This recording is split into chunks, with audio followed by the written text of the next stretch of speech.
Nu, no sākuma spēle aizgāja šķiet. Kā bija laukumā? Jā, es domāju, mēs iesākām ļoti labi aizsardzībā, nedavām neko vieglu. Un tā, principā, bieži arī ir, ja tu spēlē labi aizsardzībā, tas uzbrukums ir arvien vieglāks un ar daudz mazāku spiedienu. Un es domāju, ka plus vēl Kristupam atraisījās rokas, tad tas ļoti palīdz vienmēr. Tā kā prieks, ka tā ir un galvenais jāturpina tieši tāpat. Noraksturot uzbrukumu atraisīšanos, tiešām var teikt, ka ir aizgājis? Es negribu neko piesaukt, es neteikšu tik skaidrs vārdus. Vienkārši jāturpina meklēt tos brīvos metienus, un mēs ļoti labi zinām, kas ir tā mūsu kvalitāte uzbrukumā. Mēs atradīsim vienalga, kurš no mums var gūt punktus. Tas būs garie no groza apakšas vai 3 punktu metieni pēc caurgājieniem. Vienkārši tā bumba kustās, un mēs meklējam viens otru. Tad vienlaicīgi tas uzbrukums ir gan skaists, gan arī viss ir priecīgi, un tad tie metieni daudz vieglāk arī krīt grozā. Kas bija tas galvenais uzdevums aizsardzībā, kas izdevās jau no paša sākuma?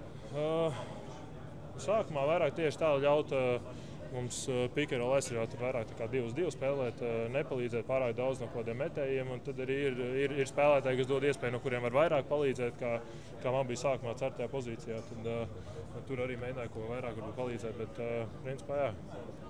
Ko par savu metienu var teikt, jūties labi šodien? Jā, ja uzvaram, es vienmēr jūtos labi, neatkarīgi no tā, kā man pašam ir gājis, tā kā viss kārtībā. Jā, skaidrs, ka otrajā puslaikā tā spēle pamainījās visticamāk rezultātu dēļ. Kā tu raksturo to otro puslaiku jau, kad Portugāla turēja līdzi? Jā, tas turnīrs ir garš, ja godīgi, tad varbūt to nelielo nogurumu no tām iepriekšējām spēlēm vairāk pat var just šodien nekā pret serbiem. Te pats svarīgākais ir līdz nākamajai spēlē pēc iespējas labāk atjaunoties un būt gataviem uz visiem 100.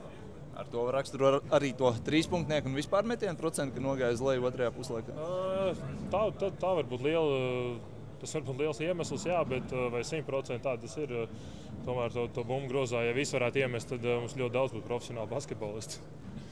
Kāds tagad ir plāns tuvākajām dienām, rītdienai, piemēram, tu saki, to nogurumu sākat jūs tomēr?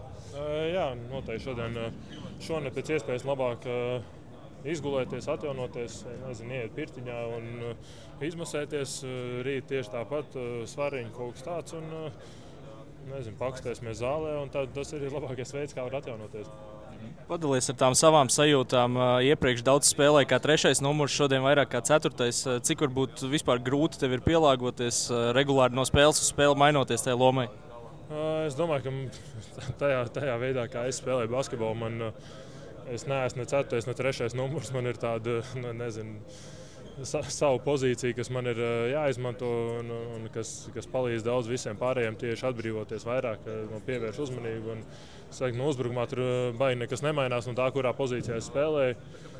Varbūt pat citreiz 4. numura pozīcijā ir vieglāk, tas pretinieks ir nedaudz lēnāks un sanāk tur izmantot kādos caurgājienos, atrast komandas biedrus. Mainās tikai tas, ka aizsardzībā ir bišķiņ vairāk tieši uz tiem atbloķēšanu un tā, un tad ir kādam citam jāiet pēc tām bumbām. Minēja, ka pick-and-roll aizsardzībā bija uzdevums ļaut viņiem spēlēt 2-2, bet kopumā arī citās situācijās izskatījās, ka pret Ketu negājāt pārāk daudz uz palīdzību.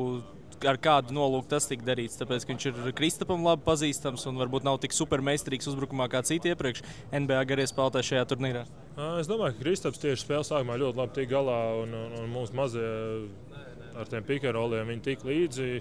Neļauj tur izmest vieglos metienus no distances, un tajā brīdī jau, kad viņi jau sāk iet sodlaukumā, tad pret Kristapu ir diezgan grūti viņiem, un viņš ar to savu augumu diezgan daudz nosedz, un tās piespēles nav tik precīzas. Tā kā, ir brīži, ka mums ir jānolasa, ka mums ir jāiet palīgā, bet biežāk mums ir jādod viņiem iespēju tikt ar to galā, jo, kā mēs zinām, daudzās spēlēs, kas sāk pa daudz palīdzēt, tad tās piespēles iet ārā, un tie ir tie vieglie metieni, ko mēs paši meklējam uzbrukumā, un tad arī ir tās spēles grūtākas. Daudz paraksturo to Kristapu lomu, par to ir daudz runāts, kā ir spēlēt ar viņu, bez viņa. Ar katru spēli no malas izskatās, ka labāk saprotat to Kristapu lomu. Kā tu to raksturo tagad? Jā, noteikti tas viss ir adaptācijas periods. Pēdējos vairākus gadus mēs lielākoties esam spēlējuši bez viņu. Protams, ka tas ir citādāks basketbols, un mums ir jāpielāgojas visiem apkārt viņam, jo tas gan palīdzēs viņam, gan mums pašiem. Un es domāju, ka ar katru spēli vien labāk un labāk. Un, jā, un ja viņam vēl metiens labi aiziet, tad vispār tas laukums ir tik atvērts un garajiem ir jāstāv uz 3 punktu līnijas un jāsadz, un tur groza apakšā nav vispār neviens bloķētājs. Tā kā, es domāju, Keita tik maz bloks, man liekas, reti ir uzlicis spēlēs, ka tas ir Kristapa nopelns pārsvarā. Vēl paturpinot nedaudz par Kristapu, izskatījās sākumā, ka viņi negāja arī viņam daudz uz palīdzībām, atļauja viņam spēlēt 1-1 pret Keitu. Cik jums tas bija varbūt liels pārsteigums, vai arī bijāt gatavi tam, ka viņam būs jātiek galā 1-1 arī uzbrukumā, un ka varbūt nebūs tik liels atkāpšanās no jums citiem metējiem apkārt? Es saku tāpat, ja mēs veidojam kaut kādu kustību apkārt viņam zem groza 1-1, nav daudz cilvēku, kas viņu tur var nosegt. Nav tas Keita tik kustīgi salīdzinoši, un Kristapam tā ir liela priekšrocība. Tā kā, ja pretinieki gribēs spēlēt ar viņu 1-1, tad mums ir biežāk jāatrod viņam dabūt to bumbu zem groza. Skatos, ka arī šajā spēlē bez traumām un asinīm Portugāļi kaut kādā ziņā bija rupjāki par igauniem vai vienkārši? Nē, tas vienkārši ir basketbols. Es domāju, ka šodien mēs nevaram nevienu salīdzināt ar to stilu, ko spēlē igauņi. Vairāk bija basketbols, viņi tur mēģināja kaut ko provocēt, varbūt kādā brīdī, lai salauztu spēli, jo tas bija vienīgais veids, kā viņi varēja kaut ko cerēt uz to spēles gājienu maiņu kaut kādā veidā, un galvenais pašiem bija jāsadala āsprāti. Paldies!